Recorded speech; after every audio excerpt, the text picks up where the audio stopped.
jamais dans le Coran. Voici l'histoire de Luqman, l'homme dont le cœur brillait plus que celui des nations, dont la sagesse a fait plier l'arrogance des rois, et dont les paroles adressées à son fils sont devenues une révélation immortelle. Ce soir, vous entendrez l'histoire d'un homme ordinaire, qui est devenu l'un des plus grands sages qu'Allah ait jamais créés. Il entre dans l'histoire comme l'aube entre dans une nuit silencieuse, doucement, sans bruit, sans armée ni miracle. Juste un homme, seul dans l'immensité de l'histoire. Pourtant, Allah a choisi de graver son nom dans la révélation. Avant d'entendre quoi que ce soit sur Luqman, vous devez d'abord comprendre le poids de cet honneur. Le Coran a porté les noms des prophètes, des anges et des nations, mais parmi toute la création, un seul homme ordinaire, ni roi ni messager, s'est vu accorder une sourate en son nom. Et ce mystère plane dans l'air comme une question que le cœur ressent avant que l'esprit ne comprenne. Qui était cet homme et qu'est-ce qu'Allah a vu en lui? Bien avant que les érudits ne débattent à son sujet, avant que les conteurs n'essaient de le décrire, avant même que le monde ne le remarque, Luqman vivait dans un monde qui avait oublié la douceur, un monde de pouvoir et de bruit. Les empires s'élevaient sur la cupidité, les rois parlaient avec arrogance, et les gens mesuraient la valeur par le statut et la lignée. Mais quelque part, loin des trônes des hommes, dans une contrée où la poussière embrassait les pieds des bergers, un humble serviteur parcourait la terre avec un cœur si éveillé que les cieux le regardaient. Il était invisible aux yeux des hommes, mais jamais à ceux d'Allah. Sa naissance ne fut entourée d'aucun miracle, aucun signe dans le ciel, aucun tremblement des montagnes annonçant son arrivée. Au contraire, il vint au monde dans un monde qu'il ignorait, un homme sans richesse à son nom, sans tribu pour le défendre, sans réputation pour le porter. Pourtant, dans sa poitrine vivait quelque chose de plus rare que l'or, quelque chose que même les prophètes reconnaissaient de loin, un cœur qui ne mentait jamais et un esprit qui ne dormait jamais. Avant même que Luqman ne prononce un mot de sagesse, avant qu'il ne passe de l'esclavage à l'honneur, avant qu'il ne fasse asseoir son fils pour verser des perles dans son jeune cœur, Allah l'avait déjà choisi, non pas comme prophète, ni comme souverain, mais comme un signe que la grandeur ne s'hérite pas, elle se mérite, que l'honneur ne se trouve pas dans les titres, mais dans la sincérité, et que parfois, le message le plus puissant ne passe pas par des miracles, mais par la force tranquille d'une vie vertueuse. C'est ainsi que le Coran ouvre la sourate Luqman, non pas avec sa lignée, ni avec son apparence, mais avec une déclaration du Seigneur des mondes lui-même. Nous avons donné la sagesse à Luqman. Ce n'était pas une connaissance apprise dans les livres, ce n'était pas un statut accordé par les hommes, c'était le genre de sagesse qui purifie tout ce qu'elle touche. Le genre de sagesse qui transforme un esclave en sage et un homme oublié en leçon éternelle. Le genre de sagesse qui a poussé les anges à inscrire son nom aux côtés des prophètes, non pas parce qu'il était l'un d'entre eux, mais parce que son cœur portait en lui quelque chose d'étonnant. La gratitude, l'humilité, la clarté et une sincérité qui faisait même baisser la voix au roi. Vous vous demandez peu, être pourquoi lui? Pourquoi Allah a-t-il élevé cet homme au-dessus du tumulte de son époque? Pourquoi a-t-il choisi ces paroles simples adressées à son fils pour qu'elles soient préservées jusqu'à la fin des temps? La réponse est aussi discrète que l'homme lui-même, parce que Luqman vivait invisible aux yeux des hommes, mais pleinement visible aux yeux d'Allah. Parce que, tandis que le monde admirait le pouvoir, Luqman perfectionnait la sincérité. Parce que, tandis que les autres poursuivaient le monde, Luqman poursuivait la sagesse. Et quand Allah aime un serviteur, il écrit son nom non pas dans la pierre, mais dans la révélation. Et c'est pourquoi nous commençons ici par l'histoire d'un homme qui ne possédait rien, mais dont le cœur était si plein qu'Allah a rendu son nom immortel. Il venait d'un endroit que le monde ne regardait pas, une terre de chaleur, de poussière et de résilience silencieuse, quelque part au cœur de l'Afrique. Aucun berceau royal ne l'attendait, aucune prophétie n'entourait son enfance, aucun érudit ne se pressait pour enregistrer sa naissance. Il est venu au monde avec pour seul bien la peau qui le recouvrait et le souffle qui animait sa poitrine. La peau foncée, de petite taille, les lèvres épaisses et les pieds crevassés par de longues marches sous un soleil brûlant, tel était Luqman aux yeux des gens. Un homme dont l'apparence n'inspirait aucune crainte, dont la présence ne suscitait aucun murmure de grandeur. Il ressemblait à quelqu'un que la vie avait oublié. Les gens le jugeaient comme le monde juge toujours, d'après ce qui est visible. Et ce qu'ils voyaient, c'était un jeune homme sans lignée importante, sans richesse pour le protéger, sans force pour intimider les autres. Sur les marchés, il se fondait parmi les serviteurs, les bergers, les ouvriers qui se courbaient en deux pour survivre un jour de plus. Dans les rassemblements, aucune place ne lui était réservée. C'était le genre d'homme que les gens ignoraient, sans le regarder. Un visage parmi d'autres, une ombre parmi d'autres. Puis vinrent les chaînes. À un moment donné de sa jeunesse, le destin, ou plutôt la volonté divine, le livra à l'esclavage. Ses mains furent liées non pas pour le punir, mais pour le façonner.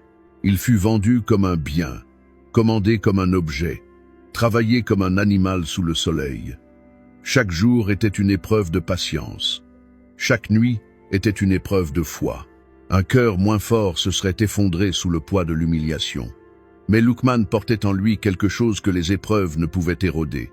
Un calme, une conscience tranquille, un regard fixe qui voyait au-delà des blessures du moment présent. Il ne maudissait pas le ciel. Il n'en voulait pas à ses ravisseurs. Il ne se noyait pas dans l'amertume. Au contraire, il apprit l'art du silence. Il observait attentivement les gens, leur cruauté et leur gentillesse, leurs mensonges et leur vérité. Il voyait comment l'arrogance rendait même les forts faibles et comment la gratitude rendait même les faibles puissants. Lentement, au fil de chaque journée douloureuse, son âme s'aiguisait. L'esclavage ne l'a pas brisé, il l'a purifié. Les épreuves ne l'ont pas aveuglé, elles ont ouvert sa vision intérieure. Les gens voyaient un esclave. Allah voyait un serviteur dont le cœur était déjà à genoux. Et tandis que les autres ne voyaient que les limites de son corps, Allah observait l'éclat de son âme, cette sincérité profonde, cette pureté intérieure, cette patience qui ne faiblissait jamais. Le monde confondait son humilité avec de la faiblesse.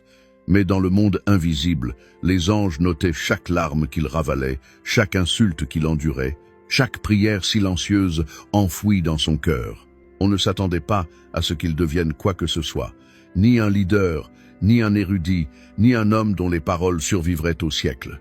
Mais c'est ainsi qu'Allah écrit ses plus belles histoires, en commençant par ceux que le monde sous-estime, ceux qui s'élèvent non pas grâce à leur pouvoir, mais grâce à leur pureté, ceux qui ne sont pas façonnés par la richesse ou le respect, mais par les épreuves qui gravent la sagesse dans leurs os. La grandeur de Luqman n'a pas commencé lorsqu'il a été libéré, ni lorsqu'il a conseillé son fils, ni lorsqu'Allah l'a immortalisé dans le Coran. Elle a commencé ici, dans l'endurance silencieuse et invisible d'un jeune homme que le monde avait ignoré, et qu'Allah avait choisi. Le jour qui a tout changé n'est pas arrivé avec le tonnerre ou des miracles. Il est venu tranquillement, comme la plupart des épreuves divines, enveloppé dans quelque chose d'ordinaire. Le maître de Luqman l'a appelé, sa voix portant le ton de l'ordre que les esclaves connaissaient trop bien. Il lui a donné un ordre simple qui semblait routinier. Épargne un mouton et apporte-moi les 2 meilleures parties. Aucune explication, aucun indice, juste un ordre. Luqman obéit sans hésiter. Il emmena l'animal à l'écart, murmura une prière qu'Allah seul entendit et accomplit sa tâche d'une main sûre. À son retour, il déposa devant son maître 2 morceaux de viande, le cœur et la langue. Une lueur de surprise traversa le visage de l'homme, mais il ne dit rien, pas encore. Le lendemain, l'épreuve se répéta, mais cette fois-ci, elle fut plus dure, plus lourde, plus révélatrice. « Épargne un autre mouton, » dit le maître, « et apporte-moi les 2 pires morceaux. » Une fois encore, Luqman obéit. Une fois encore, il revint avec seulement le cœur et la langue. Cette fois, le maître le fixa du regard, ne cachant plus sa curiosité. « Hier, tu m'as dit que c'étaient les meilleurs morceaux, dit-il. Aujourd'hui, tu prétends que ce sont les pires.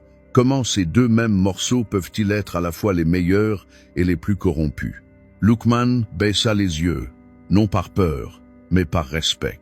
Puis, avec un calme forgé par des années d'épreuves, il donna la réponse qui allait le libérer, l'élever et résonner à travers les siècles. « Maître, il n'y a rien de mieux que le cœur et la langue lorsqu'ils sont purs. Et il n'y a rien de pire que le cœur et la langue lorsqu'ils sont corrompus. S'ils sont vertueux, tout le corps devient vertueux. Et s'ils sont corrompus, tout devient corrompu avec eux. Pendant un instant, le monde sembla s'arrêter. C'était comme si l'air autour d'eux absorbait ces paroles, les transportait, les honorait. Car ce qu'ils disaient n'était pas de l'intelligence, c'était la vérité enveloppée dans la simplicité, le genre de vérité que seul un homme qui a vécu le silence et la douleur peut comprendre. Le cœur et la langue, les deux choses qu'aucun être humain ne peut cacher, les deux choses qui trahir ou protéger une âme. Si elles brillent, une personne devient lumière. Si elles s'assombrissent, une personne devient ténèbres. Le maître le regardait désormais différemment, comme s'il le voyait pour la première fois. Il réalisa que cet homme, cet esclave que le monde rejetait, possédait une sagesse plus profonde que celle des érudits qu'il admirait, plus aiguë que celle des juges qu'il consultait.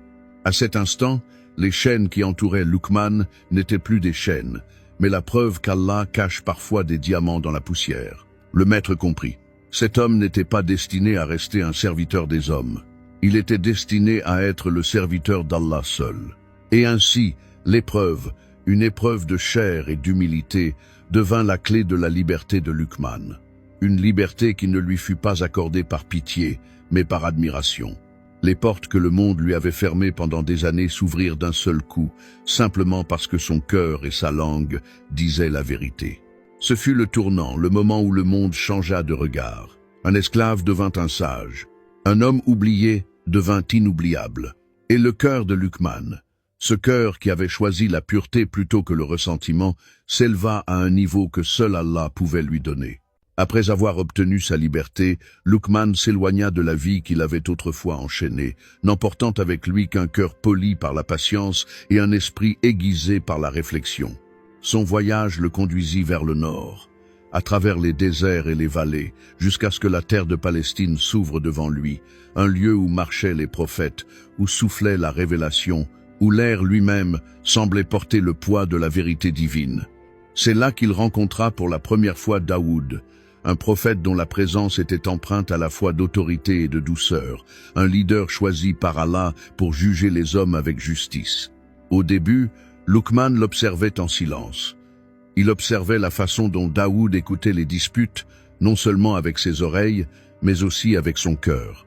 Il remarqua que le prophète marquait une pause avant de parler, laissant le silence purifier l'air, laissant la vérité s'élever d'elle-même.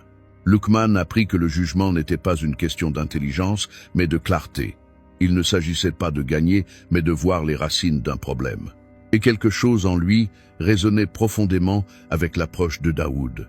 Après tout, Luqman avait déjà passé des années à étudier l'humanité derrière le voile de la servitude. Il apprenait maintenant à traduire ses observations en une sagesse qui pouvait guérir plutôt que diviser. Jour après jour, Luqman restait à ses côtés, non pas comme un compagnon, ni comme un érudit, mais comme un humble chercheur qui comprenait la valeur du silence. Son silence n'était pas du vide, mais de la concentration. Ses questions n'étaient pas nombreuses, mais précises. Et Daoud reconnut en lui ce que peu d'hommes possédaient. Un esprit qui comprenait sans qu'on lui dise, et un cœur qui s'adoucissait avant de juger. C'est à cette époque que les érudits commencèrent à débattre. Luqman était-il lui-même un prophète ou simplement un serviteur vertueux? Certains soutenaient qu'un homme d'une telle sagesse, d'une telle perspicacité, d'une telle pureté, un homme mentionné nommément dans le Coran, devait être un prophète. D'autres insistaient sur le fait qu'il ne l'était pas, en se référant au verset « Nous avons donné à Luqman la sagesse, et non la révélation. La prophétie est un manteau donné à quelques élus.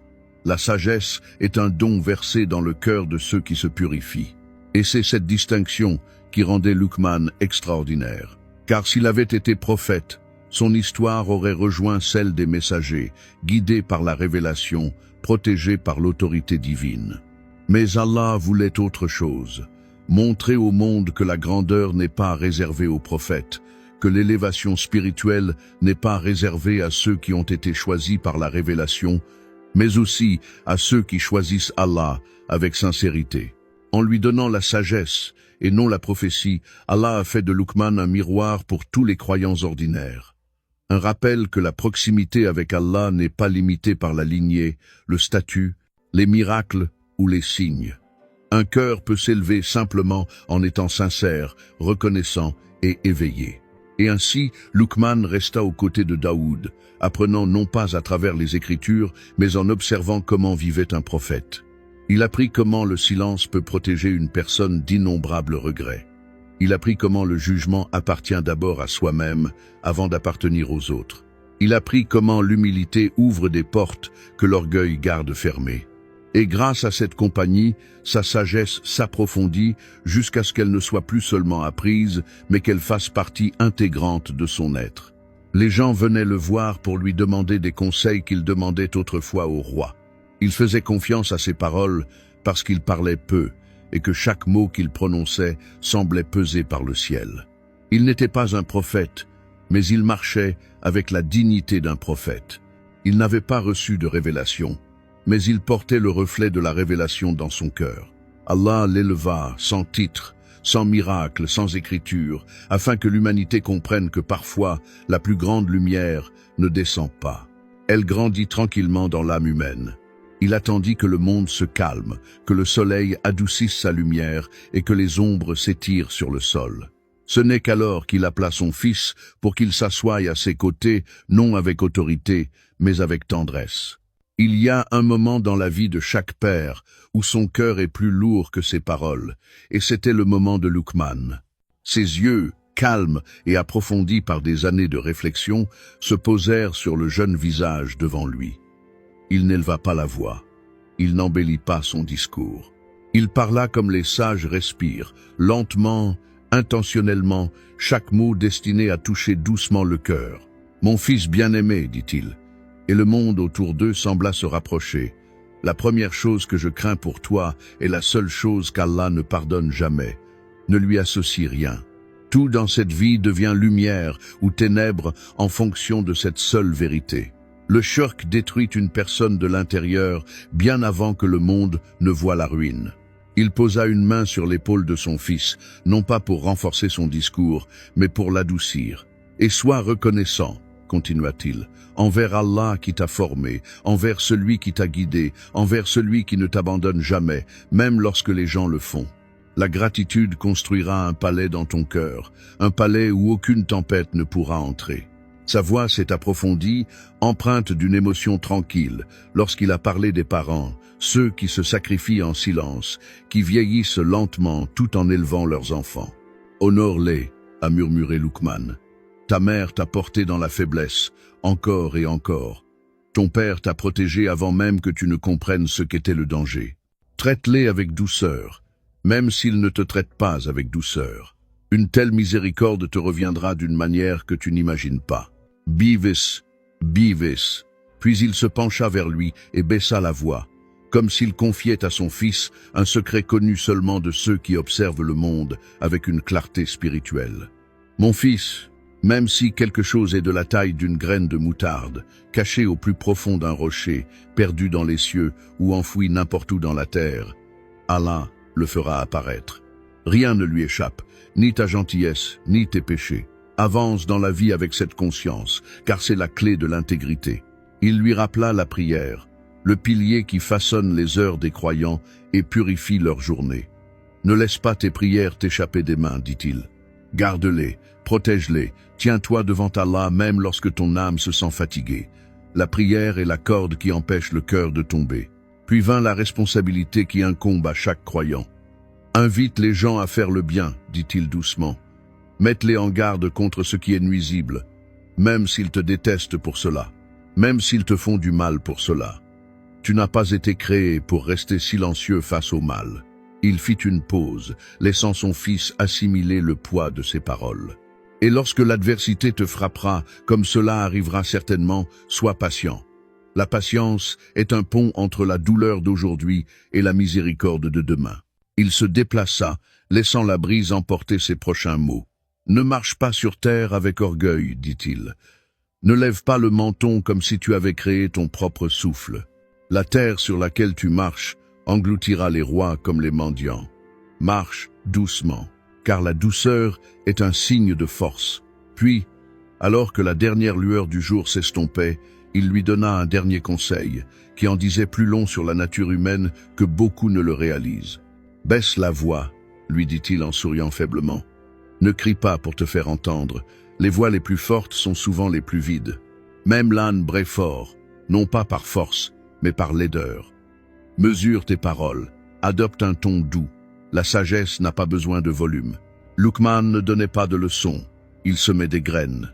Il ne parlait pas pour impressionner, mais pour guider. Et tandis que son fils l'écoutait, le ciel bougeait au-dessus d'eux, le vent les entourait et les anges enregistraient chaque mot. Sachant que ces instructions simples et tendres survivraient aux civilisations préservées à jamais dans le livre envoyé pour l'éternité.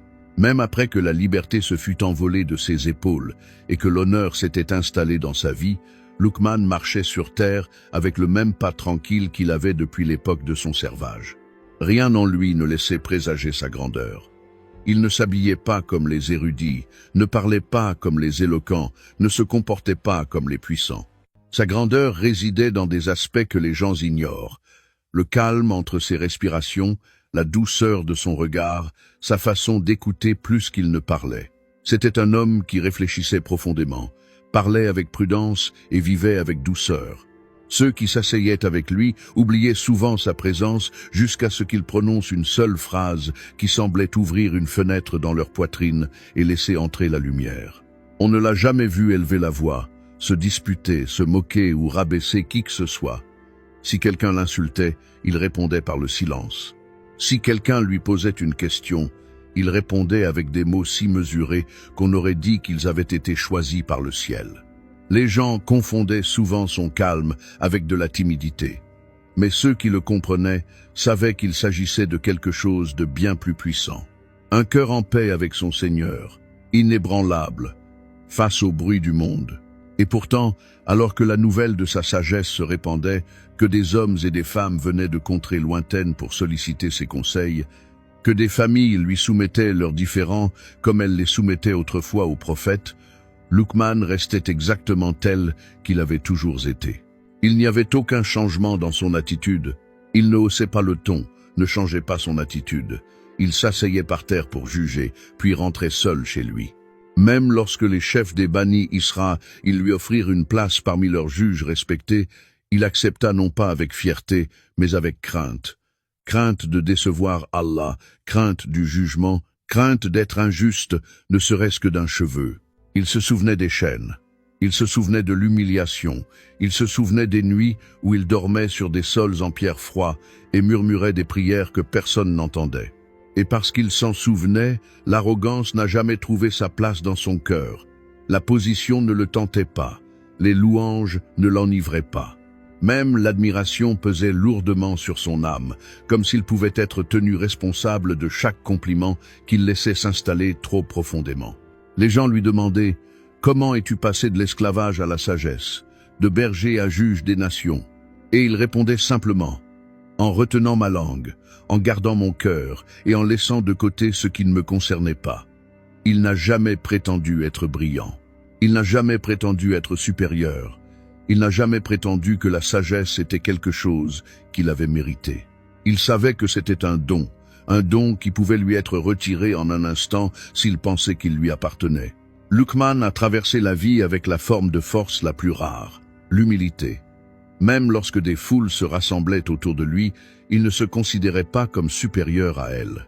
Il les voyait comme des compagnons de voyage sur un court trajet, chacun portant son propre fardeau, chacun essayant de naviguer dans le monde sans perdre son âme. Il gardait la tête baissée, non pas parce qu'il craignait les gens, mais parce qu'il craignait de décevoir celui qui l'avait élevé.